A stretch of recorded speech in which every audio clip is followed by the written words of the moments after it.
So I had the DC injection feature turned on my KBAC 29 VFD. And unfortunately, I must have set the deceleration a little too fast because my unit started having a flashing red status light, which generally means there's a short. So the first step that I took was I disconnected the motor and then I restarted the unit. I unplugged it for 5 minutes, plugged it back in, and the status light was still blinking red. So then I knew, okay, it's not the motor, it's the board. So I had to pull the board out, and now the part that is most likely to fail when that issue happens is one of your IGBT transistors, and there's 6 of these that are on the bottom left and bottom right sides of the board. You need to unfortunately desolder them to do these tests.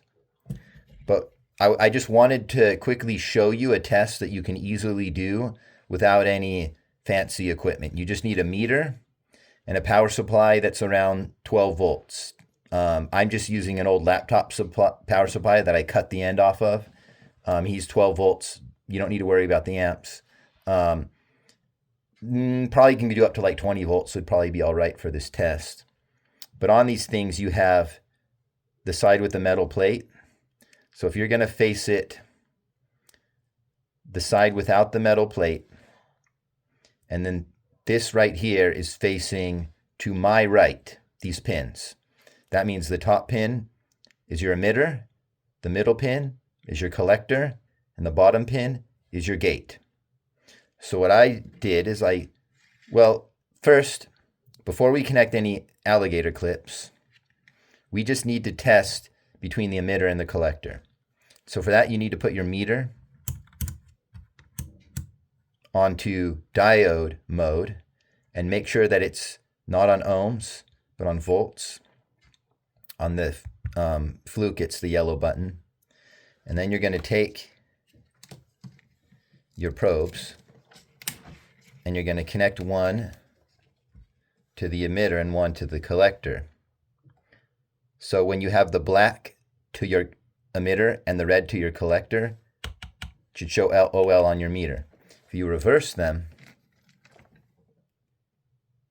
you should get a voltage reading, around 0.44 volts usually. So we know that that part is fine. So then the next step is we have to test it under voltage. And so for that, I like to use alligator clips. So we're going to connect one lead to the emitter. Make sure that these don't touch. One lead to the collector.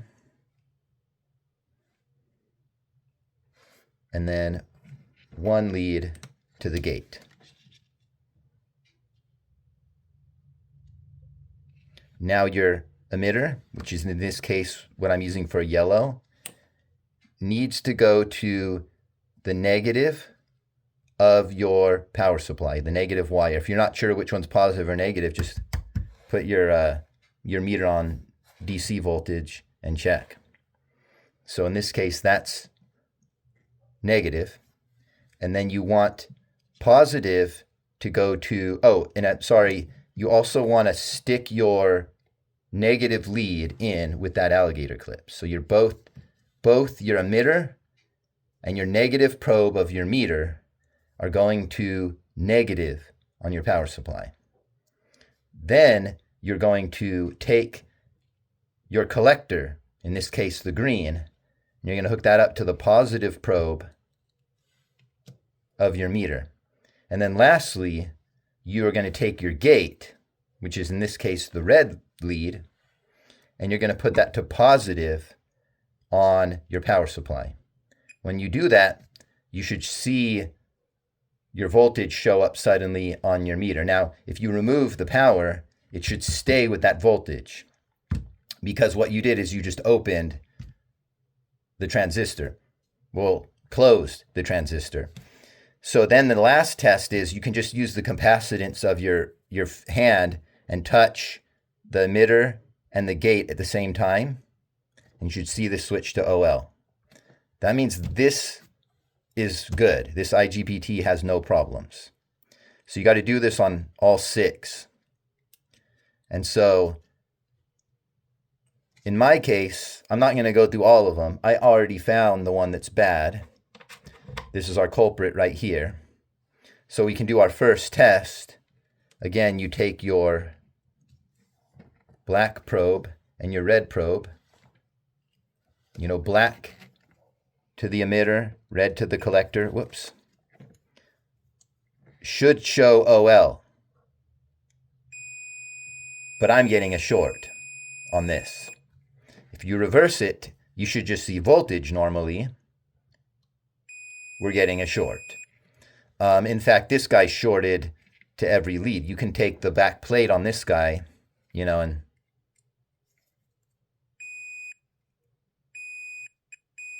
he's fried. So if it still passes this test, you then need to do the next test to then apply voltage, as I showed earlier. And that's how you can tell if your IGBT is bad or not. Then make sure you clean up all the solder from the leads. Make sure all your solder's cleaned up from the board. You don't want to risk damaging any of that.